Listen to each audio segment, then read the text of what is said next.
বন্ধুরা, ভারত এশিয়া কাপে পাকিস্তানকে হারানোর পর কাল আবার পূর্ব পাকিস্তানকেও ভারত হারিয়ে দিয়েছে। তাই ভারত এখন বাংলাদেশকে কাল হারানোর পর সরাসরি এশিয়া কাপের ফাইনালে এন্ট্রি করে নিয়েছে। তার মানে পাকিস্তানকে দুইবার হারানোর পরে ভারত পূর্ব পাকিস্তানকেও হারিয়েছে।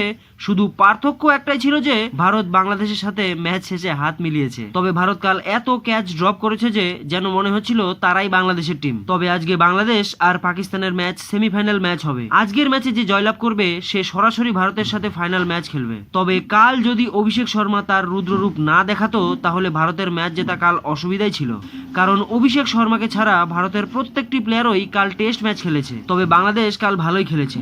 শুরুতে তারা ভালোই খেলছিল, কিন্তু বাংলাদেশের তরফ থেকে ওপেনার সাইফ হাসানি শুধু ভালো খেলেছে। তাছাড়া বাংলাদেশের প্রত্যেকটি প্লেয়ারই কাল ফেল মেরেছে, যার কারণে ভারত 41 রানের বড় মার্জিনে কাল বাংলাদেশকে হারিয়েছে। তবে আজ বাংলাদেশের জন্য অসুবিধাই রয়েছে, কারণ তারা ব্যাক টু ব্যাক 2 দিন খেলবে আর পাকিস্তান মাঝখানে একদিন রেস্ট নিয়েছে। তাই আজ তারা আবারও খেলতে নামবে।